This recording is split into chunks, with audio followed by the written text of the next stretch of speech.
Добрый день, меня зовут Александр, рад приветствовать вас на моем канале. Сегодня прекрасный день для того, чтобы снять ролики. Я нахожусь в новой локации, Парк Победы в нашем городе. Решил снять длинный ролик именно с этого места, чтобы новая красивая локация. А то постоянные прогулки по одной и той же улице уже всех, наверное, задолбали. Сегодня хотел рассказать про...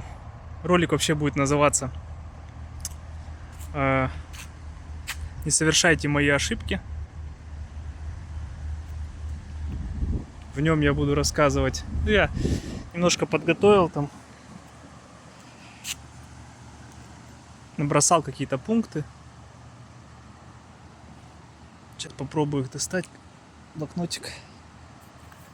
И по ним, соответственно, по порядку пойдем.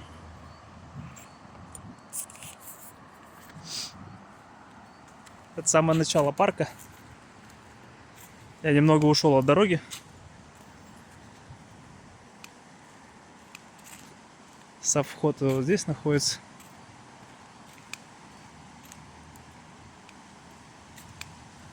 Ну, там шумно, я не стал там снимать. Там вон техника стоит за деревьями. Выглядит вот так.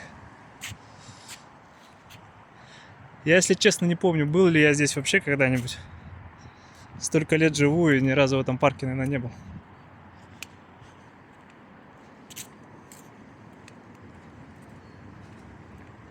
Мы будем потихоньку прогуливаться. Я не знаю, парк большой. За все видео, наверное, весь его не обойду. Наверное, отдельным каким-то роликом, может быть, сниму. Если успею, если погода хорошая будет. Может, зимой подсниму. Так, о чем ролик у нас? Про то, что не совершайте моих ошибок. Хотел рассказать про те ошибки, по крайней мере, которые я вспомнил, которые, про которые хочется сказать, чтобы, может быть, кто будет смотреть, согласятся со мной или что не стоит их совершать. Первое, наверное, не то, что ошибку, а то, что первое такое как бы желание или напутствие родителям, что ли. Я некоторые пункты буду говорить с позиции ребенка, которого чему-то не научили в детстве или у которого чего-то не было в плане, чему-то не научился. Первый пункт это, наверное, будет связан, почему-то я его первым поставил, что необходимо, желательно в детстве научить ребенка вашего плавать. Не знаю, почему-то у меня вот такой первый пункт. Я сам плавать не умею. Все когда-то пытался. Желание появлялось такое, типа, надо научиться. Но до сих пор так и не умею. Не знаю, какой-то страх сковывает, что ли. Чтобы идти сейчас вот в таком взрослом возрасте, идти учиться плавать.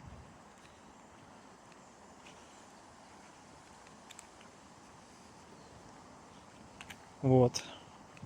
В детстве ездили с родителями на море, на Азовское, по-моему. И, соответственно, там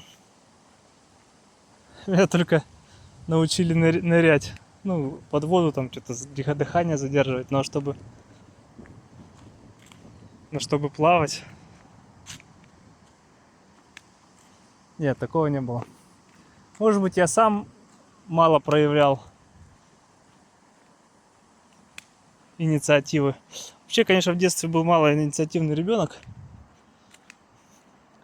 Возможно, те дети, которые сами самостоятельные и как бы такие более прорывные, в плане активные, они все это, в принципе, сами, ну, всему сами этому учатся, как бы. Но я был не такой, поэтому вот как первый пункт: научиться либо самому в взрослом возрасте плавать, либо своих детей научить, потому что полезный навык может пригодиться в жизни. Мало ли такая ситуация возникнет.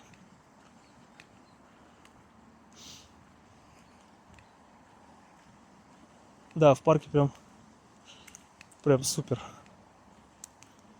Повезло тем, кто живет недалеко, типа, может сюда приходить, прибегать и в тишине. Блин, тут такой запах классный.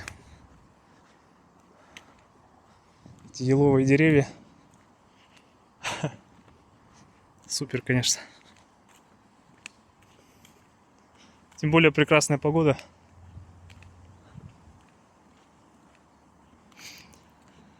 Так.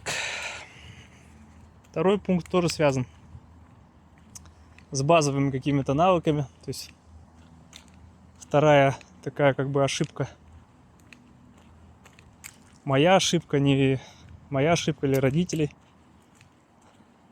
В том, что нужно научиться готовить еду. Хотя бы какие-то базовые вещи уметь.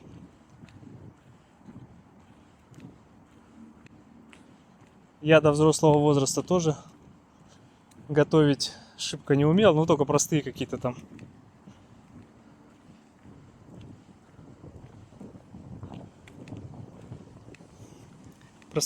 блюда. Но потом, когда взрослее стал, научился варить какие-то супы простые.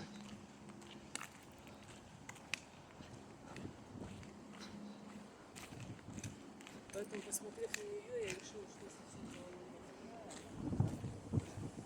А лет 7 назад только научился готовить борщ. Другие какие-то блюда, то есть самые простецкие какие-то, там, сварить макароны или еще что-то, это понятное дело, что я умею, но вот что-то уже более сложное, навыка такого нет, и на самом деле просто тупо какая-то лень.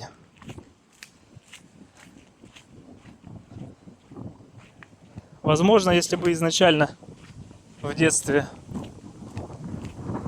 мне этот навык был привит, сейчас это было бы гораздо все, ну, гораздо лучше все это было бы. Потому что смотришь так на сверстников, на ребят твоего возраста и понимаешь, что как бы они-то все умеют. И самое главное, что в таких ситуациях, когда надо где-то что-то приготовить, они не теряются в этот момент, и у них все получается. Потому что они это делали уже много раз и сами научились.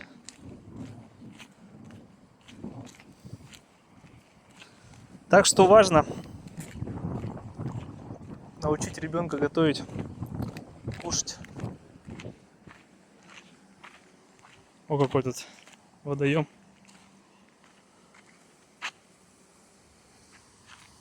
Я не знаю, надо навернуться туда, там основные вещи подсниму. А потом уже, если что, сюда можно в леса пойти. Или может так выйти, в принципе. Пойдем так пройдем.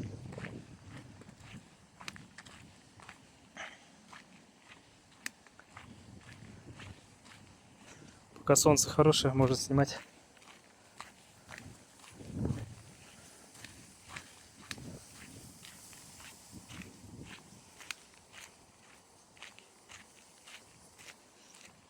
Дальше следующая моя ошибка, недоработка.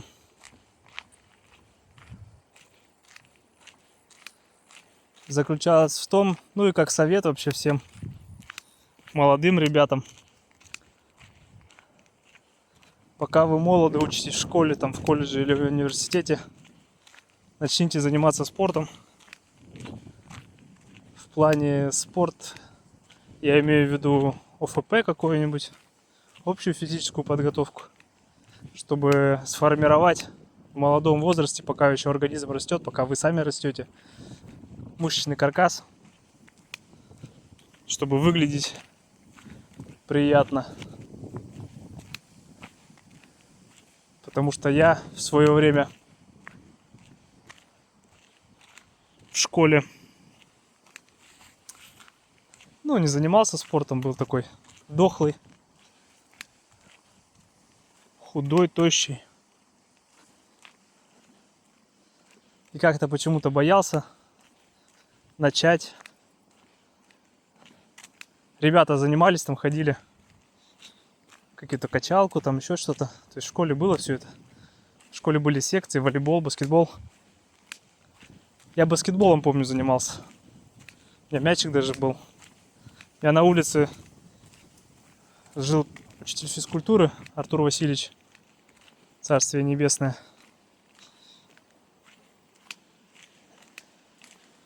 Супер крутой учитель физкультуры. Вот он преподавал у нас баскетбольную секцию, и я туда ходил. Было прикольно. Эти вещи были, конечно, прикольные.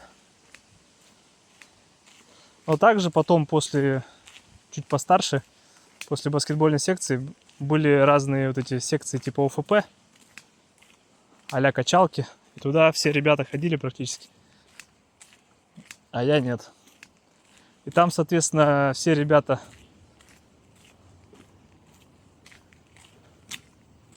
из мальчиков, как бы, из мальчишеского вот этого организма превратились в молодых парней, мужчин. То есть, как бы, обрели каркас мышечный, накачались. Ну и, соответственно, стали выглядеть нормально. А не дрищевато, как обычные, ну, дохляки какие-нибудь. Вот, я пытался пойти туда, на эту секцию ОФП. Потому что преподавал ее учитель ОБЖ. И, соответственно, я не помню, по-моему, 2 раза я сходил. А затем, почему я перестал ходить, потому что мама запретила мне ходить, потому что она сказала, что можно так зрение посадить. У меня проблемы со зрением были в детстве очень сильно. Ну, зрение падало. У меня была близорукость. И пока я был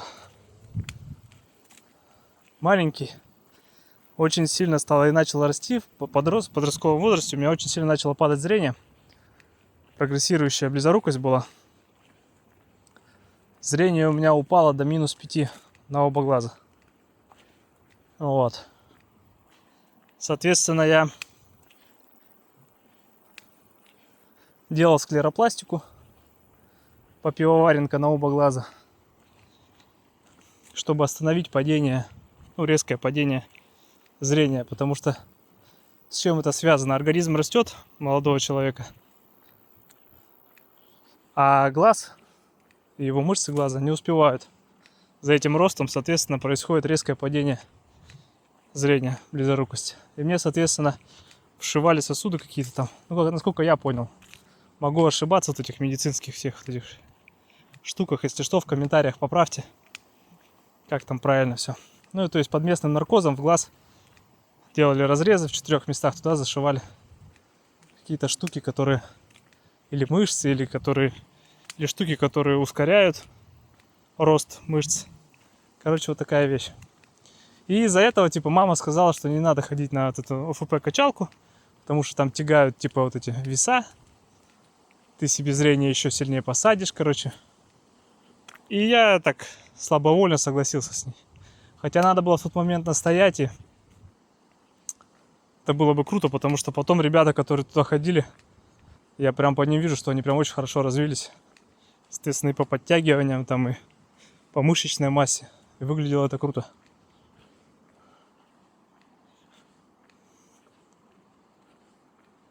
Надо в таком возрасте, в молодом, чем-то спортивным заниматься. Я не говорю, что это прям должен быть спорт высоких достижений, который травмоопасен и наоборот здоровье губит. А это должен быть спорт в меру, чтобы выглядеть нормальным, развитым человеком. Вот.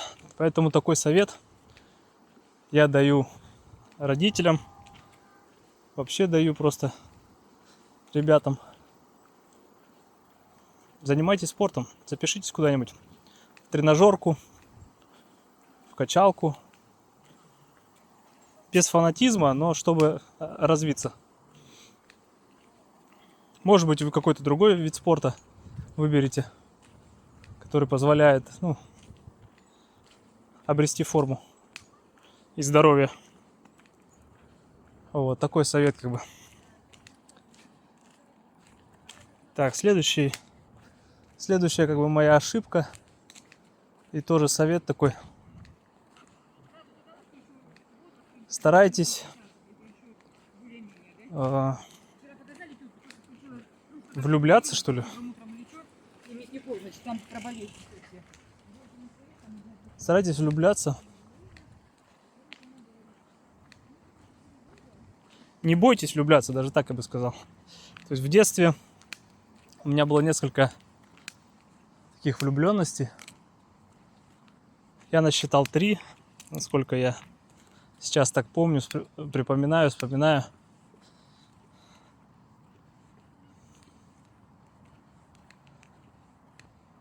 Первое, это, наверное, была моя соседка по улице, одноклассница моя. О, какой памятник. Так понимаю, это вечный огонь. По той стороне вы пройдите. Там только лавочка. А потом прямо на станцию. Сейчас подсниму.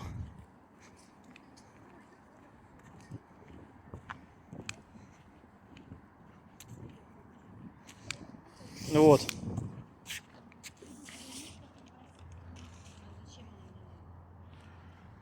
Соответственно, было 3 влюбленности. Первая — это одноклассница. Учились в одном классе, жили на одной улице. Я таскал ее портфели со школы, помогал там. Ну и нас все там родители и то сватали, что типа вот жених и невеста будущее.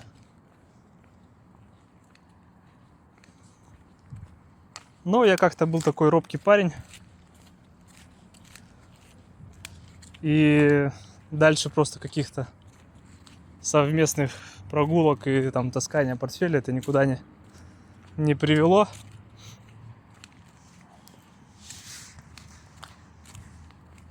Затем, я не помню, или в 4 классе, короче, в каких-то младших классах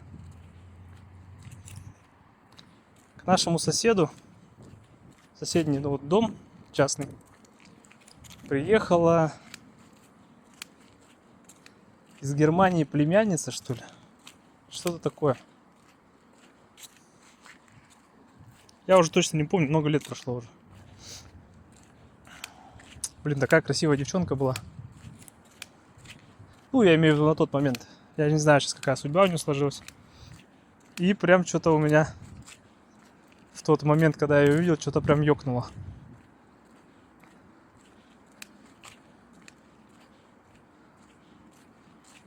Мы с ней ходили в походы куда-то там, выбирались там, брали какие-то продукты, ну как вот в этих американских фильмах показывают. Но только это было в российской действительности в деревне. Это было как раз... Она приехала, по-моему, на каникулы на летние. И вот мы тусили на летних каникулах.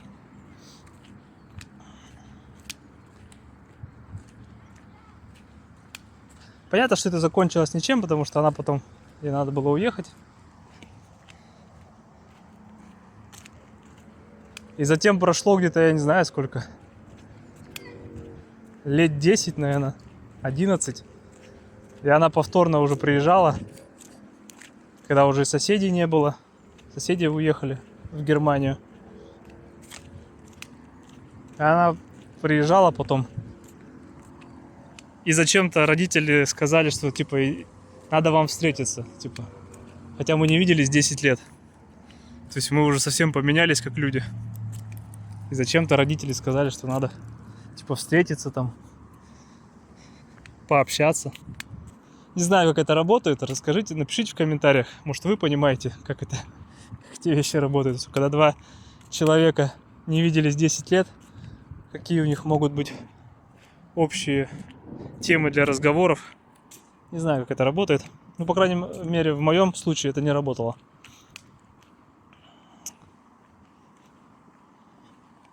Мы встретились, сходили в кафе, но как бы разговор дальше не пошел, то есть у нас не было ни тем для разговора общих. В плане, то есть мы совершенно два разных человека выросли. Она изменилась и внешне,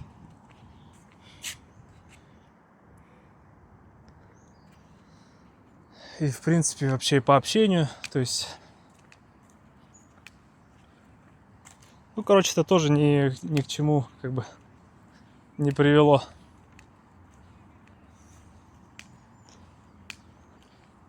Самая, наверное, долгая такая влюбленность, которая, наверное, не мимолетная была, там не какие-то каникулы летние, а была тоже одноклассница. Короче, я учился по программе, как она называлась, 3-5, по-моему, или как в те времена. То есть 4 класса не было, с 3 класса сразу в 5 переходили мы. Я не знаю сейчас, как сейчас образование текущее. Так, надо, наверное, туда сходить. Как сейчас текущее образование устроено, какие сейчас там классы есть, это я не знаю. Но в тот момент я из 3 класса переходил в 5. И нам в 5 классе как раз совпало, получилось, что в этот же год присоединился к моему классу мой друг детства. Он живет в соседней деревне. И у них там была своя отдельная школа начальная. А уже с 5 по 11 класс дети переходили в нашу школу. И, соответственно, так в классе у меня появился мой друг детства. И к нам пришла новая девочка. То есть ее родители переехали из другой деревни к нам.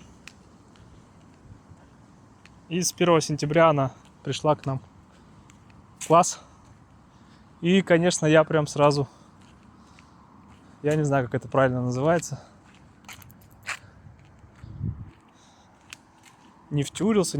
Ну, короче, что-то в этом, какая-то химия, природа в этом есть. То есть, когда рассказывают, что, типа, можно от одного вида какой-то девушки прям влюбиться, то есть, я думаю, что-то, какая-то в этом вещь есть. Не знаю, природное это или духовное какое-то. Ну, короче, она была очень такая, как сказать, по текущим канонам и вообще по канонам красоты женской, наверное, она была не самая красивая девчонка, но в ней было что-то такое, что мне понравилось. То есть у нее были, ну, там волосы, то есть у нее были тонкие пальцы, она очень красиво писала, у нее было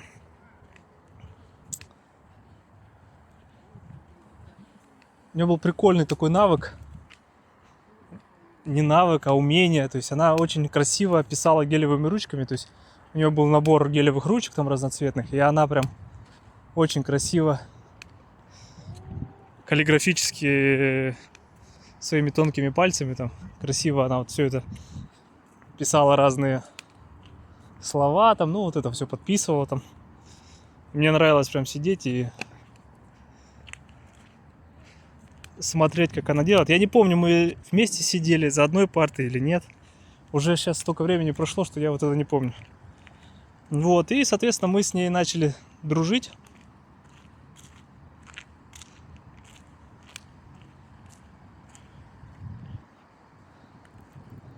Я так думаю, что родители и окружающие тоже думали, что у нас что-то получится. Ну, в плане, что дальше эта дружба школьная перерастет в какие-то дальнейшие дружбу, там уже студенческую или там еще куда-то. Ну, или дальше во взрослую жизнь, но я не проявлял никаких дальнейших шагов. То есть, как объяснить? В таких делах обычно кто-то должен какое-то усилие применить, чтобы, ну, там, объясниться как-то, сказать, давай там будем встречаться, давай там дальше продолжим наши отношения там и так далее. То есть это уже должно быть как-то на более взрослую ступень выходить, даже если вы еще подростки. У нас на этот этап ничего не перешло. Такая как бы дружба продлилась довольно долго, то есть до окончания школы. И, в принципе, ничем не закончилось, то есть как бы я свой шанс этот упустил. То есть, в принципе, эта одноклассница очень хороший человек. У нас могло бы что-то дальше получиться, если бы я не был таким закомплексованным и робким. И, возможно, бы вообще жизнь по-другому пошла бы. Но, как говорится, если бы знал бы прикуп, жил бы в Сочи. Соответственно, когда начались студенческие годы, институт, она пошла учиться в другой университет, я в один, она в другой. И, соответственно, все завертелось вообще по-другому. Она познакомилась с хорошим парнем, гораздо более красивым, умным, как говорится, настойчивым. То есть у него много хороших качеств. Вот. И, соответственно,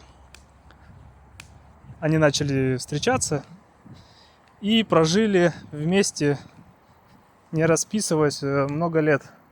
Я не помню, или 8, или 9 лет.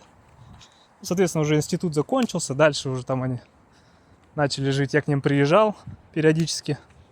Ну, мы дружили так. Периодически приезжал. Сейчас, оглядываясь, я понимаю, что он, конечно, для нее был идеальный вариант. То есть гораздо лучше, чем я. И в итоге так все и сложилось. То есть на данный момент я периодически так слышу информацию. Ну, узнаю информацию через маму. И просто периодически пишу там, ну, списываемся. Что у них сейчас все хорошо. У них несколько детей. У них свой дом. То есть, ну, полная чаша. Я за них рад, что у них это все получилось. Вот, поэтому...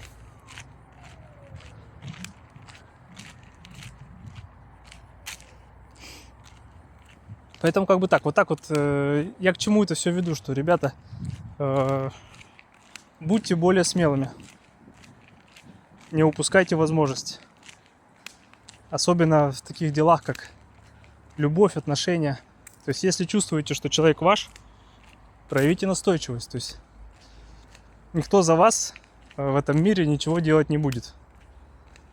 Не нужно долго ждать. Если вы будете долго ждать, поезд уедет.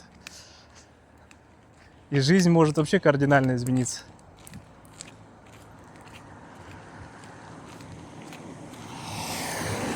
Так, а я не понял, здесь какое-то движение, что ли, или куда мы вышли?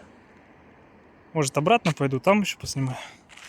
Так, ну это что касается влюбленности. То есть, вывод какой? Знаю несколько людей, которые свою вторую половинку нашли еще в школе. И теперь счастливо живут. Знаю также и обратные какие-то истории. Поэтому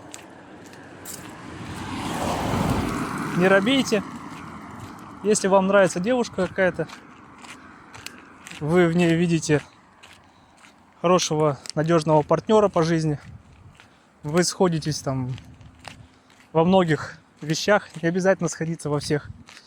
У каждого свои, как говорится, тараканы. Потом совместно, когда будете жить, эти тараканы друг с другом будут конфликтовать, но в итоге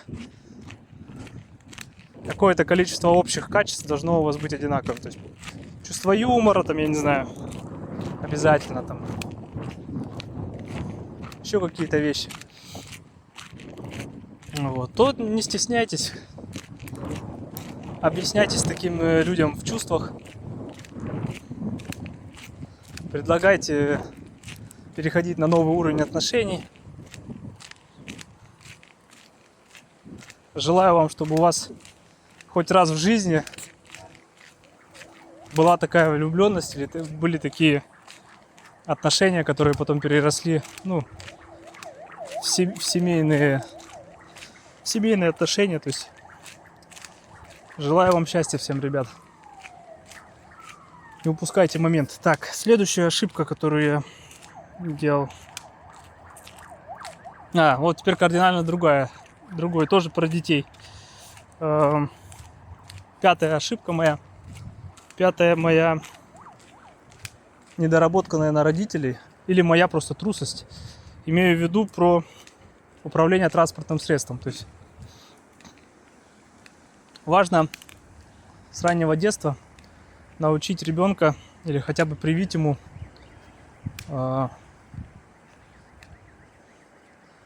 желание ездить на каких-то, я не знаю, там мотоциклах, машинах и так далее. Чтобы когда он вырос в самостоятельной жизни, у него было транспортное средство, чтобы он мог быть самостоятельным в принятии решений, куда он поедет, то есть не быть привязанным к общественному транспорту, чтобы такой человек был полностью самостоятельный. У меня с вождением транспорта не заладилось, я очень трусливый, и какой-то страх сковывает меня, когда я водил машину. То есть, соответственно, даже у меня получилось, я в отдельном ролике, там в предыдущем, когда-то еще месяц назад, наверное, рассказывал про это вообще, про как я обучался вождению на транспортном средстве, посмотрите. Да, мне про автошколу рассказывал, это все остальные вещи. Но результат какой? Все равно я машину теперь не вожу, езжу на общественном транспорте, на автобусах, на маршрутках. Вот. А мог бы, как многие взрослые успешные люди, самостоятельные, ездить на своем транспорте. Вот. Из примеров. В моей деревне, где я родился и вырос, через дорогу живут соседи, поколениями уже. И у них большое количество внуков, детей. И у них все ребята, вся вот эта семья, все умеют водить машины. Водить машины, мотоциклы, любое средство, любую технику. Грузовые машины, зилы там всякие. Вот выезд с парка. Зилы всякие. Для них это вообще не проблема. У них с малых лет они детей садят себе на коленки за руль и таким образом прививают этот навык, не знаю, любовь к транспорту, что ездить на машине это обыденность, это не страшно, это просто наша жизнь. И таким образом потом, когда дети вырастают, вот я приезжал к родителям, смотрю, то есть те вот эти вот маленькие внуки, которые там уже которые уже подросли, они все ездят на мотоциклах. Какие бы они, ну какого бы они возраста не были, на мотоциклах ездят. То есть для них техника вот эта вот вся, автомобильная, неважно, для них это просто как обыденность, простые действия. Для меня же это большой стресс, постоянное волнение и так далее. Вот, и, соответственно, эти соседи гораздо успешнее в плане того, что у них нет никаких комплексов по этому поводу. У них даже все дети ездят на транспорте. Все внуки, дети там, ну то есть вообще я настолько сильно этому завидую им.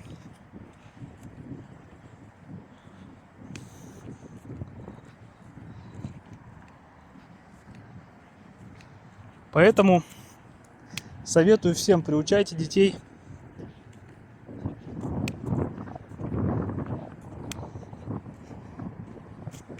к использованию транспортных средств, вождению машины. Поддержите ваших детей. То есть, да, сейчас машины, конечно, дорого стоят. Ну, на данный момент. Да, когда молодой человек вырос, получает первые права, пытается получить первые права. Конечно, желательно, чтобы какую-то машинку ему приобрести. Первый, так сказать, стартовый капитал вложения сделать в ребенка. Когда он сам начнет ездить на машине, он сам будет понимать ответственность за принимаемые решения. Дальше он вторую, следующую машину уже сам сможет себе позволить. То есть накопив там как-то. Но у него будет вот эта вот уверенность, самостоятельность. Это очень, очень крутые качества, которые кардинально жизнь поменяют. Так.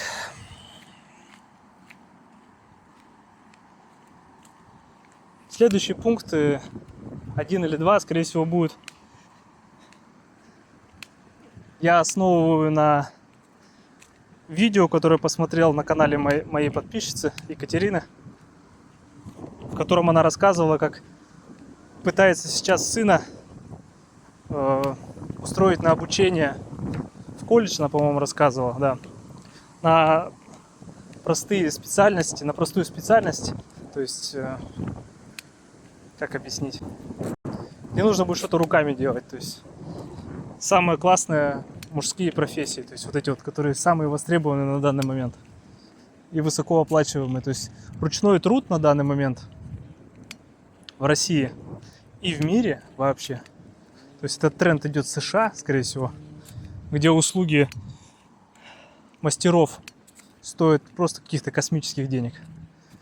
Он уже давно пришел к нам, и, соответственно, люди, которые рукастые, которые руки не из одного места растут, которые могут делать разные работы, они зарабатывают хорошие деньги. Вот она рассказывала, что Екатерина, моя подписчица, я тоже ее подписчиком являюсь, она рассказывала в своем ролике, что пытается сейчас сына в учебное заведение, в колледж отдать. И она говорит, что очень большой конкурс. Прям огроменный конкурс.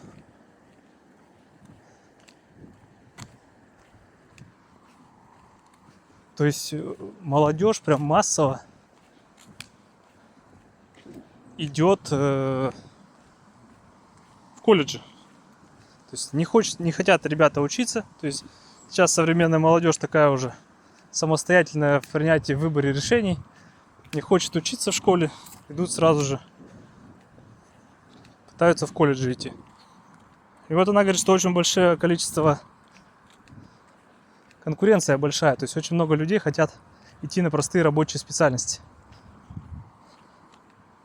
Вот отсюда как бы еще одна моя ошибка, наверное,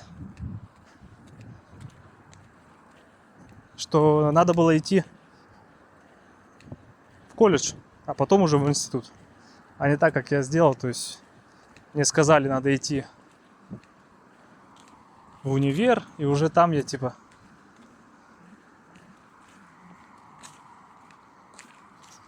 Сейчас посмотрим, куда здесь можно выйти, если можно вообще куда-то выйти.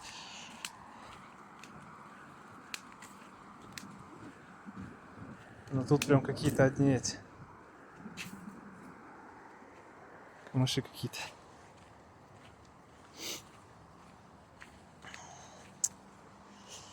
Вот, соответственно,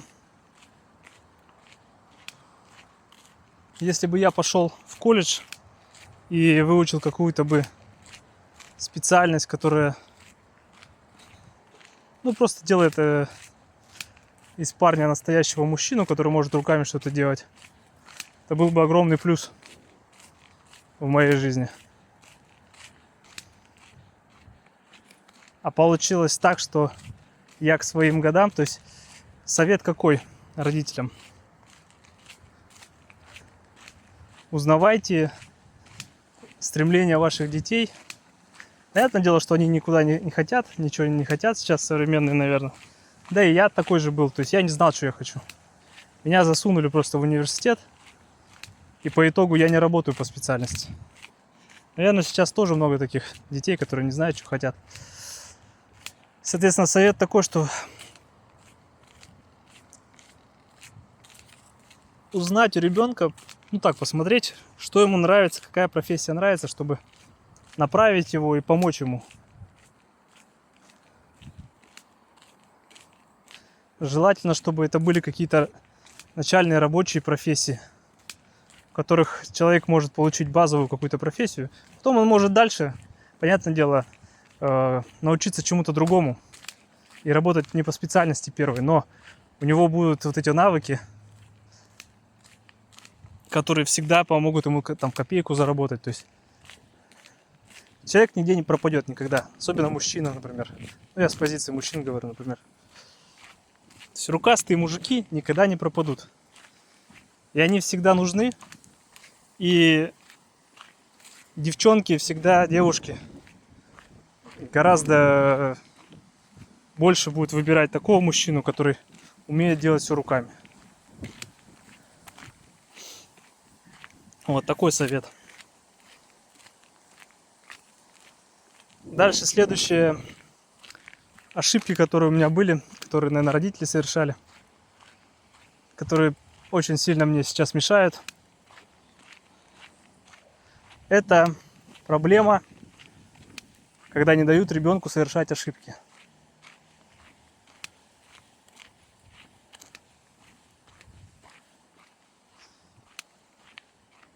То есть я помню свое детство.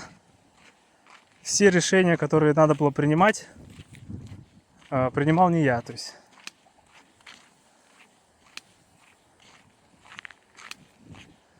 принимали за меня это все родители. И даже если я что-то хотел выбрать, всегда финальное слово, то есть к моим каким-то выборам никогда не прислушивались. И поэтому у меня нет такого навыка, как уверенно принимать решения. И это очень сильно вызывает как бы дискомфорт, панику. Когда надо какие-то, ну, по жизни какие-то решения принять, там, да даже простецкие какие-то, какой-то выбор сделать. И, соответственно, раз этого навыка нет, то ты, ну, чувствуешь себя некомфортно в этом состоянии. Поэтому старайтесь с детства, ну, когда у вас есть дети, с детства выслушивать, прислушиваться к тому, к мнению детей. То есть, понятное дело, да, что они еще там не могут всех решений принимать, но у ребенка должно быть такое понимание, что родитель его слушает, то есть родителю интересно это.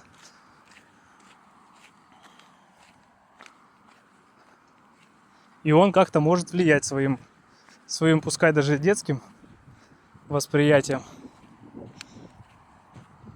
Таким образом, у ребенка формируется своя точка зрения, ну, свою персональность.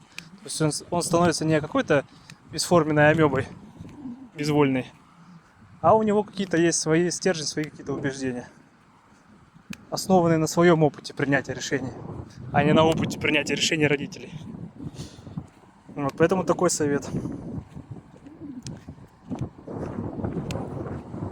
Следующая моя ошибка, следующая моя недоработка и совет всем.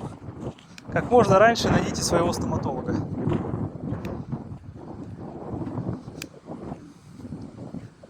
У меня такая возможность была, Но я ее поначалу очень сильно, как говорится, ну, упускал, пропускал.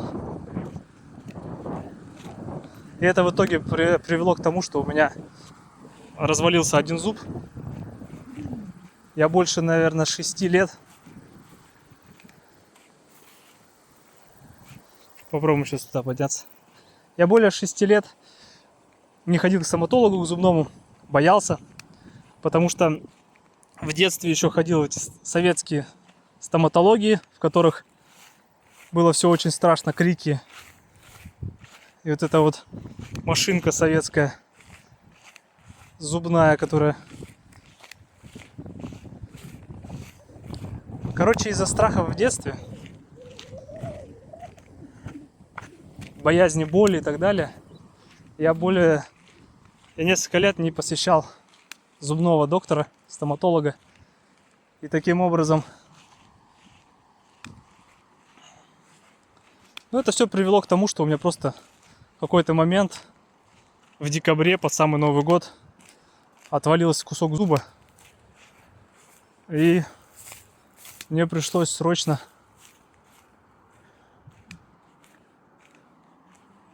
все это, как говорится, ну, обращаться. Хотя я напомню, что у меня были контакты хорошего стоматолога нашего семейного, но я просто тупил и запустил свои зубы настолько, что пришлось потом ставить коронку, лечить кучу вот этого кариеса. Вообще совет такой. Моя ошибка была в чем? Что я не занимался зубами с молоду. Все надеялся на то, что у меня хорошая генетика. У меня у мамы хорошие очень зубы. Ей очень повезло. У нее до большого возраста проблем с зубами вообще не было. Потом там какой-то кариес начался, да, вот такие вещи. А так у нее очень хорошо зубы сохранялись. И я думал, что у меня такая же ситуация, что я унаследую вот этот вот ген хороших зубов. Но оказалось нет. В какой-то момент просто зубы начали сыпаться. Поэтому совет всем ребятам: занимайтесь профилактикой зубов. Купите электрическую зубную щетку, чтобы нормально все вычищать. Купите ирригатор. Сходите к хорошему стоматологу, посоветуйтесь, что нужно, чтобы профилактика зубов была. Все. И занимайтесь этим. Чистите зубы обязательно. По 4 минуты я чищу зубы каждый день. Утром и вечером. После каждого приема пищи прочищайте зубы.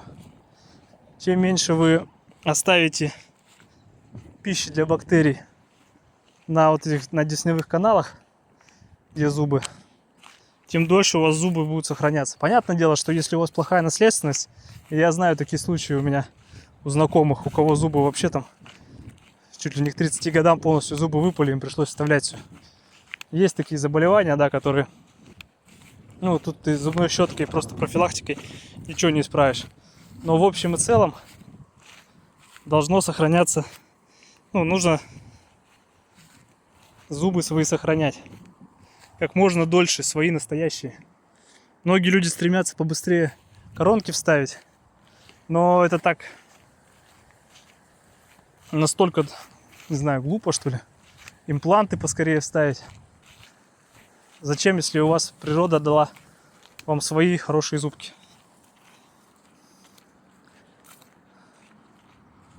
Блин, не знаю, доживу я, не доживу до того момента, когда придумают, как зубы обратно восстанавливать свои собственные. Я уже слышал, что-то в новостях там какие-то статьи писали про то, что или в Японии, или где придумали такой состав, который по чуть-чуть там что-то регенерирует. Не знаю, насколько правда это. Ну вот хочется, конечно, дожить, чтобы человечество на новый уровень вышло, потому что проблемы с зубами — это, конечно, один из бичей вообще современности. Рак и зубы. Это вообще, наверное, самое страшное. Вот. Дальше. Еще одна моя ошибка. И она больше связана, конечно, с моей ленью.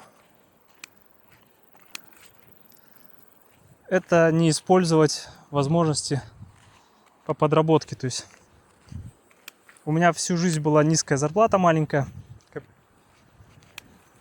Ну как, такая, ниже среднего, наверное, по региону, по городу.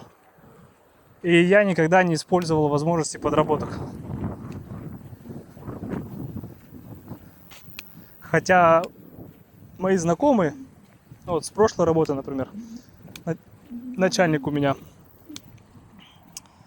он, я не помню, на скольких работах подрабатывает. То есть он там где-то 5 тысяч, там где-то 10 тысяч. И в итоге зарабатывает свои какие-то копеечки. То есть он работает до 10 вечера. То есть он на основной работе отработал, потом едет на дополнительные работы, там деньги зарабатывает. Я почему-то никогда этой возможностью не пользовался. То есть я такой лентяй, который постоянно как бы ноет о том, что нет денег. Знаете, есть такие люди, может быть, напишите в комментариях, может у вас такие знакомые есть, которые вечно ноют, что нет денег, ой, я ничего не могу купить. И ты такому человеку говоришь, так иди заработай их. Есть же работа. Да, у тебя есть свободное время, вот почему ты нигде на подработку не устроишься? Вот, соответственно, вот это вот моя ошибка. Ну и к этой же ошибке можно поставить, что не развиваться. То есть я не развивался, я на одном месте находился, на одной работе очень долго.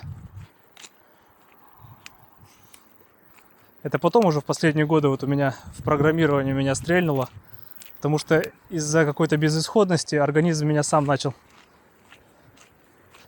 заставлять это делать.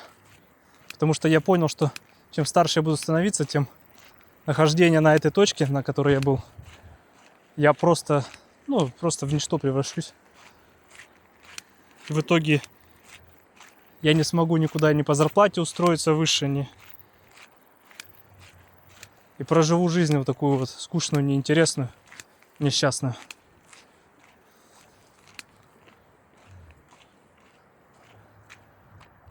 Не знаю, там что-нибудь есть.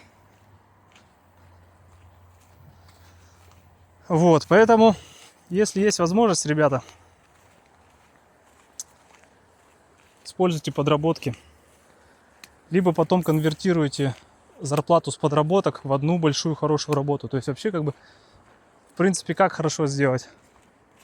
Пока вы развиваетесь как специалист, используйте разные подработки. Затем потом старайтесь найти одну большую хорошую работу, которая перекроет с лихвой все это. О, какой водоем. Я с обратной стороны, видимо, вышел уже. Которая с лихвой перекроет. О, люди купаются там. Вот, чтобы перекрыло вас по заработку. Туда не пойду, там ребята на машинах. Ну, может, еще зайду. Вот, это тоже моя одна ошибка, вот это вот, что не использовал подработки. Дальше. Следующая моя ошибка — это зависимость от компьютерных игр. И как совет вообще всем ребятам, родителям, у которых есть дети, не тратьте время впустую на эту чушь, на эти пиксели, если это, конечно, не связано с вашим заработком. То есть, как бы, да, здесь я оговорку делаю.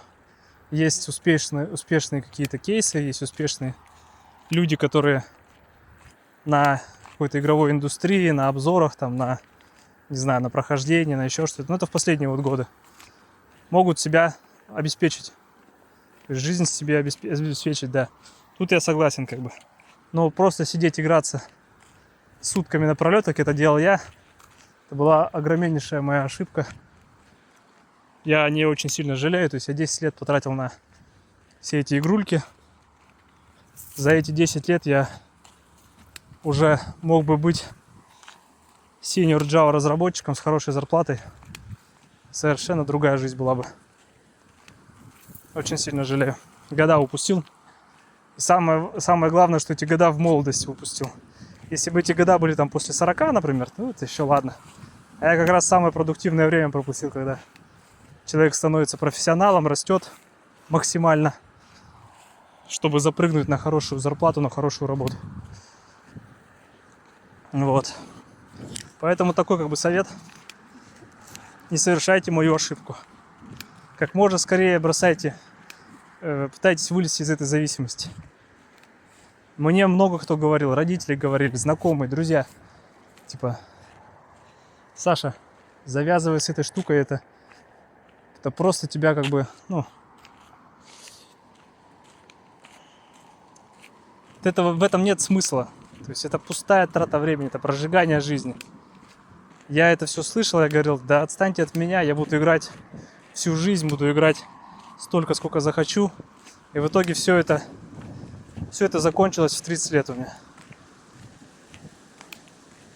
Просто как по щелчку пальцев начали люди отваливаться, которые играли со мной. И я понял, что на самом деле я в этих играх был одинок. И все, кто играет в онлайн-игры, мы все одиночки. Пытаясь таким образом соединиться вместе и продолжая играть, мы какую-то симуляцию выстраиваем о том, что это счастливое время, о том, что нам вместе хорошо играть, а потом, когда мы остаемся одни, сами с собой, по факту, оглядываясь назад, мы понимаем, что это впустую потраченное время. И ты практически ничего не приобрел из этого. Вот, поэтому совет мой вам: можно скорее завязывать эту игроманскую зависимость. Прокачивайтесь лучше в своих скиллах. В рабочих, там, я не знаю. Научитесь чему-то. Всему вышеперечисленному, что я вот называл в пунктах, там. Займитесь здоровьем. Развивайтесь в каком-то спорте. Не знаю, начните там... Да то же самое, там, вязать крючком, не знаю. Разбирайтесь в машинах. То есть жизнь настолько богатая на разные вещи, что разменивать ее на пиксели и сидение за компьютерным столом, ну, на мой взгляд, уже сейчас, вот на данный момент, это, конечно, большая ошибка. Не советую выбирать этот путь. Жизнь очень богата, в принципе, и можно кайфовать. Так, дальше что? Так. Вот по поводу подработки, как раз таки. Но это уже к современным годам относится. До меня только сейчас дошло. Тоже большая ошибка. Когда только-только YouTube зарождался, когда зарождались вот эти соцсети, то есть я застал это время, мое поколение застало, то большой ошибкой было не сделать YouTube канал, не завести. О, там дорога уже. Нет, нам дорогу не надо. Большой ошибкой было не завести YouTube канал в то время. То есть тогда, на заре мейнстрима, YouTube как новая площадка платил очень хорошие деньги. Я помню, смотрел тогда, в те времена, появился Мэдисон, Бэдкомедиан, вот эти ребята на заре русского Ютуба. И недавно смотрел какое-то видео Мэдисона, где он рассказывал, какие были заработки в то время. То есть тогда YouTube очень хорошо платил. То есть вот эти партнерские программы, все. То есть могли запросто получать там десятки тысяч долларов за видео, за свои. Понятное дело, что сейчас YouTube вообще копеечные выплаты делает.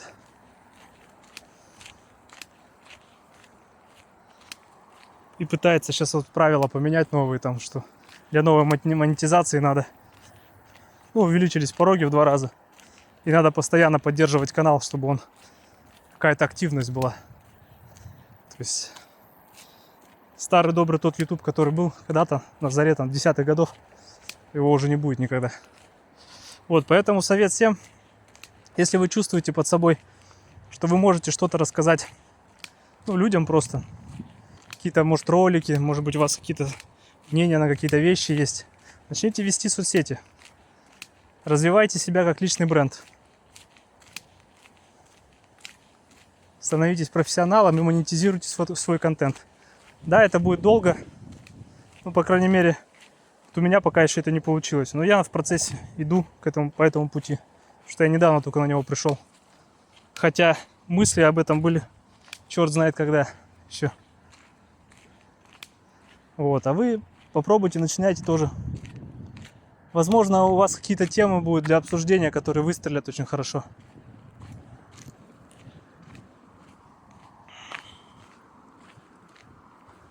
И таким образом вы себе и доп. Заработок сделаете. Может быть, найдете призвание на всю жизнь. Может быть, полностью это будет ваш заработок. Может быть, у вас настолько интересный контент. Очень много каналов на ютубе. Не только на ютубе. Везде в интернете. У которых офигенный контент. Но мало подписчиков там, например. Или YouTube не рекомендует. Рекомендации. Вот эти странные алгоритмы рекомендаций не срабатывать могут по несколько лет. Люди стараются, у людей опускаются руки, но в итоге все равно у людей получается. Поэтому пускай это даже будет небольшой доход с монетизации там, но он будет стабильный, и вы будете чувствовать какой-то адреналин, то есть удовлетворение своей работой. Поэтому вот совет такой: как можно раньше начинайте вот эти вот вещи, соцсети. У вас все получится. Даже если вы думаете, что вы не умеете разговаривать и не знаете, о чем писать, ну, сейчас есть нейросети. Они вам помогут и сценарий сделать, и ошибки ваши орфографические, пунктуационные. Помогут даже с вами, можно с ними даже с этой нейросетью пообщаться. Она summary выведет о том, что как правильно говорить. То есть сейчас настолько мир меняется, время меняется, что старые парадигмы и решения уже начинают не работать, и надо адаптироваться под новое время. Так, дальше. Какая ошибка у меня была, ну, на которую я просто потерял. Так как я сам не рукастый человек, так как базового образования у меня никакого нет мужского нормального, приходится все работы делать, вызывать там всяких специалистов, которые что-то будут делать, ремонт там той же самой ванны, плитку ложить там и так далее, ремонт стиральной машинки, вот это все. И я все эти контакты, ну, ремонт замков, например, вот у меня был там, дверь ремонтировал входную, то есть замена всех вот этих вот штук там.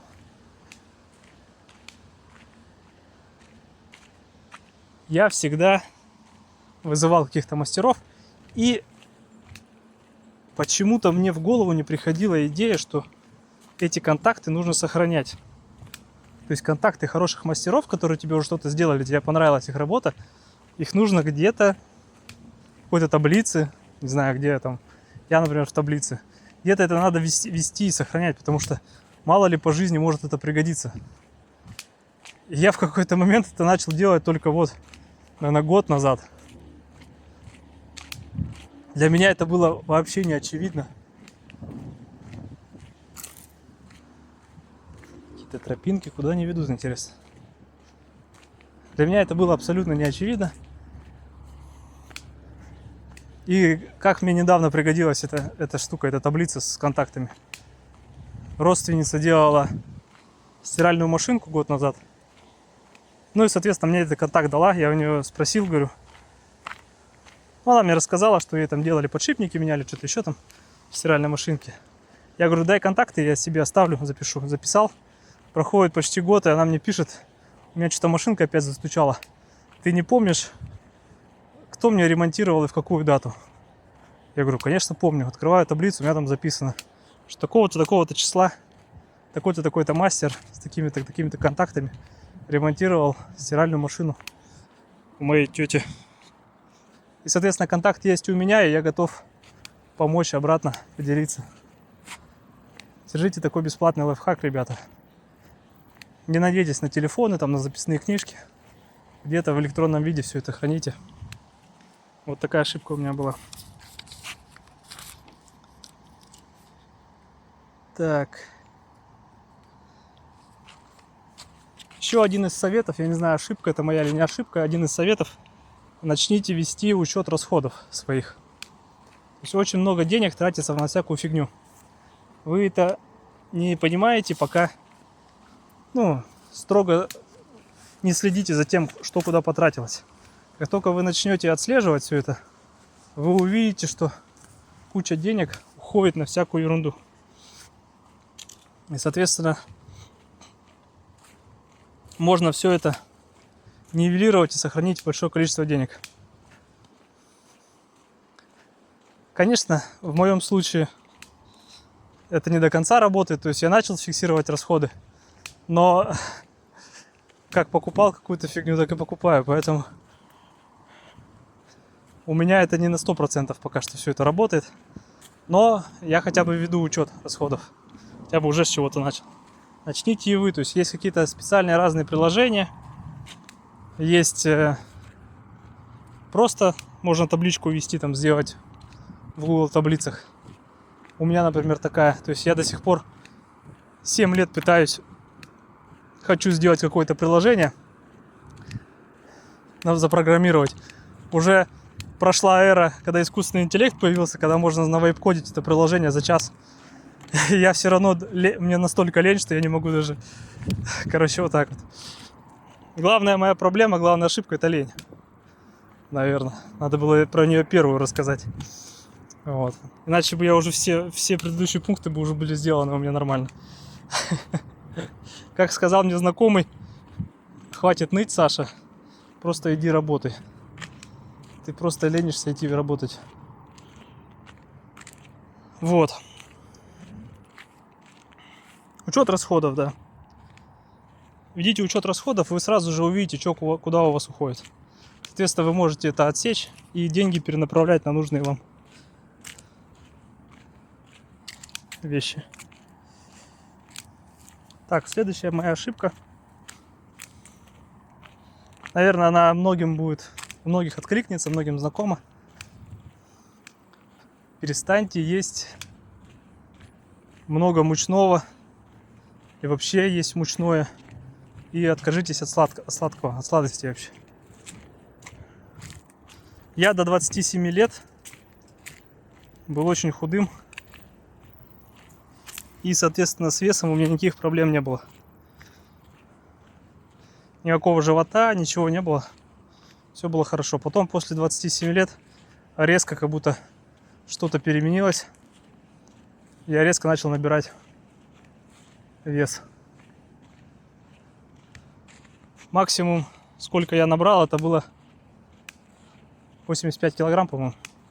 Я уже выглядел такой, как пухлый, нездоровый человек. В принципе, выглядел очень плохо. Сейчас выгляжу чуть получше, но все равно. Так, еще здесь некуда пройти. Да, что-то куда-то я пришел. Вот, соответственно, откажитесь от сладкого, от мучного. И вы увидите, как у вас через какое-то время начнут килограммы просто убавляться, уходить. Это для здоровья полезно, абсолютно точно.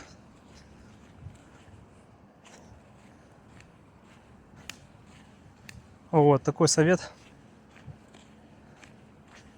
Сейчас я отказаться смог только полностью от сладкого.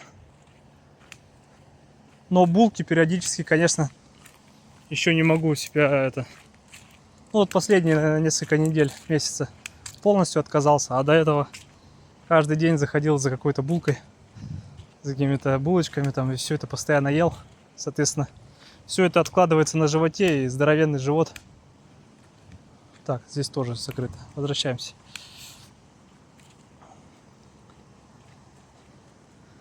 Короче, это все не добавляет вам здоровья абсолютно.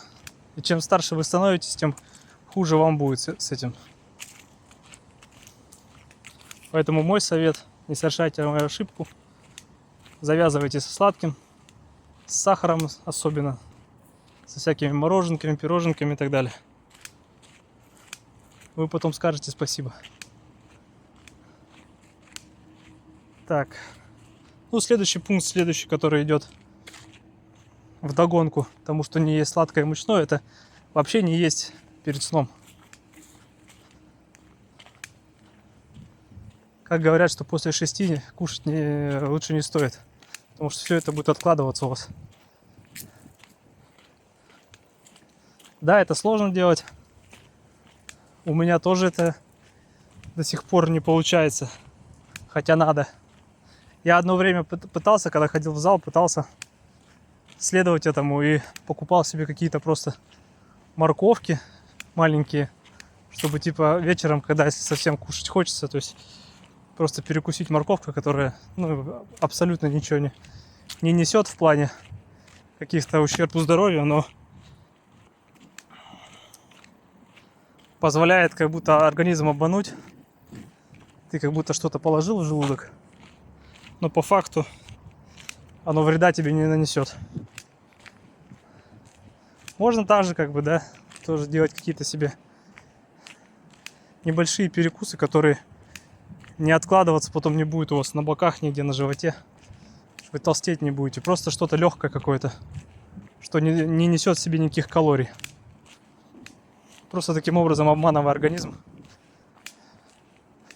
немного притупляя чувство голода, чтобы уснуть нормально.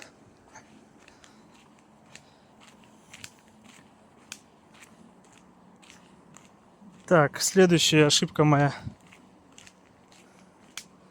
Но я не могу ее никак пока побороть, потому что в сутках 24 часа, и никак это время растянуть невозможно, кроме как ограничить свой сон. То есть ошибка такая, что я не сплю нормально по 7-8 часов, а вам всем советую высыпаться.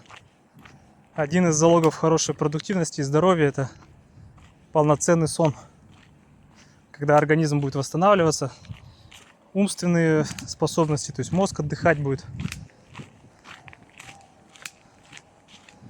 На данный момент у меня сон где-то по 5 часов каждый день. В выходные, может быть, чуть больше высыпаюсь.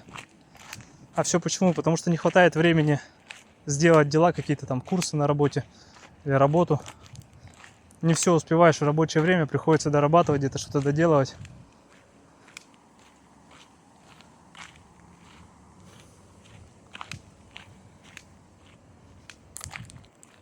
Вот, и это ведет к тому, что приходится сокращать часы сна, чтобы сделать все дела, что очень плохо. Когда-нибудь это выстрелит по моему здоровью, 100%. Пока что еще на каких-то ресурсах, еще более-менее молодой, но уже вторая половина жизни пошла. Вот, так что старайтесь. Пытайтесь как-то сделать так, чтобы ускорять свою работу. Используйте какие-то новые инструменты, оптимизируйте свою работу. Делайте параллельно несколько задач. Но старайтесь укладываться так, чтобы потом на сон оставалось, на здоровый сон 7-8 часов. Так, следующее. Ну и, наверное, финальное.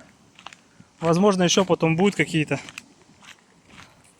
ошибки. Я еще вспомню какие-то. Может быть, выпущу продолжение.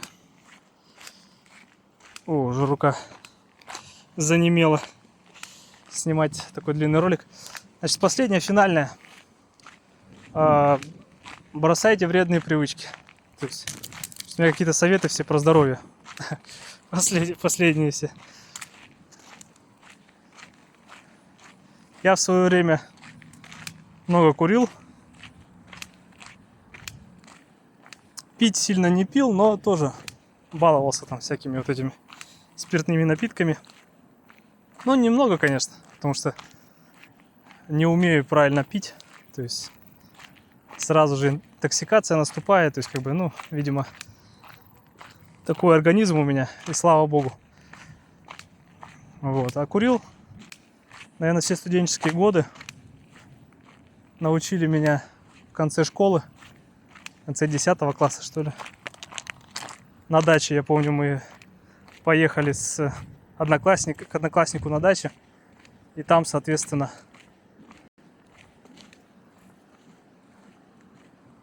Первый раз, наверное, я в жизни покурил сигареты. Мой совет — вообще этим не заниматься.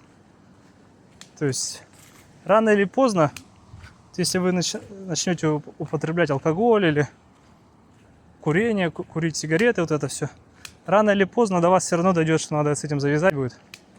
Но ваше здоровье уже будет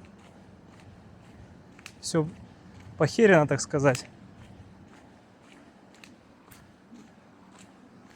И вы потом вспомните это все. Не говоря уже о том, что какое количество потраченных денег вы на это все затратите. Если посчитать все, сколько пачек сигарет, сейчас сигареты стоят, я не знаю, сколько рублей, 200, наверное, за пачку. И в день пачка сигарет уходит. Какая экономия вообще просто в семейный бюджет, в обычный ваш бюджет. Нереальная. Так же самое и с спиртными напитками. Во-первых, это большой урон по здоровью. Во-вторых, по бюджету. Сейчас хорошие спиртные напитки стоят там огромные деньги. О, куда-то вышли.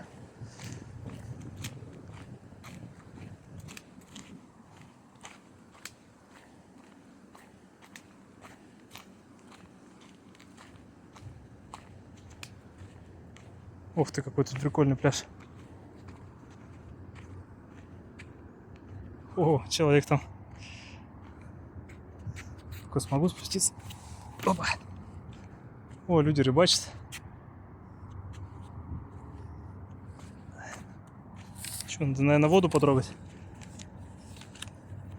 Сегодня 30 градусов. Что там? Водичка какая? Прохладная. Не холодная, но прохладная. Вон мост. Нифига я сколько прошел. Ладно, пойдем обратно. Надо выходить уже. Вот такие вот, ребята, свои ошибки я вам рассказал. Последние про вредные привычки, да. Старайтесь как можно скорее завязать с ними. У вас появится больше здоровья. Я помню, когда курил, я поднимался на свой этаж домой. У меня такая отдышка была страшная. А по утрам, ну, я сейчас рассказываю, курильщики-то это знают. По утрам ты просыпаешься с жутким каким-то кашлем, отхаркиваешь всю эту желтую дрянь там или какую с легких. Постоянные, вот, по крайней мере, у меня последние годы закуривал, постоянные головные боли были. Вообще это неприятно. Вообще просто зависимость, конечно, сильная от этого. Но у меня как-то получилось быстро с этим справляться. То есть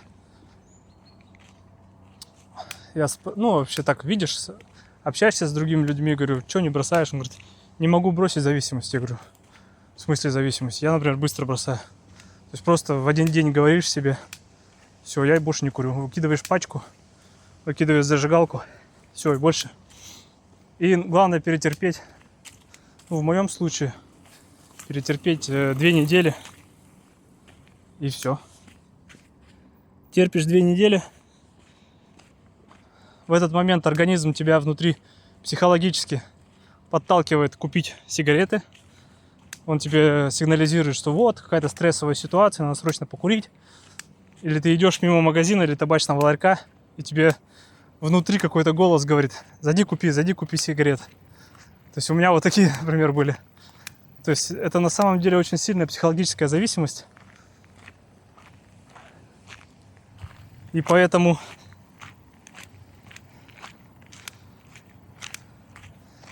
подчас некоторым людям очень сложно от нее избавиться. Даже люди, которые курят там 20-летиями, там 30-летиями. У меня коллега вот на работе курит со школы. Вот до сегодняшнего времени ему сейчас за 50 уже лет. И он все это время курит. Но у него просто очень хороший здоровый организм. И поэтому здоровье тратится у него, но запас прочности у него еще советский. Так что А вам, ребята молодые, которые все вот современные, у вас так здоровье пошатанное современной экологией, поэтому вам вообще не стоит с этим связываться. Просто занимайтесь каким-то спортом. Это в разы лучше, это в разы привлекательнее. И даже в плане знакомства с девушками, я говорю про парней, гораздо привлекательнее молодой человек, который не пьет, не курит,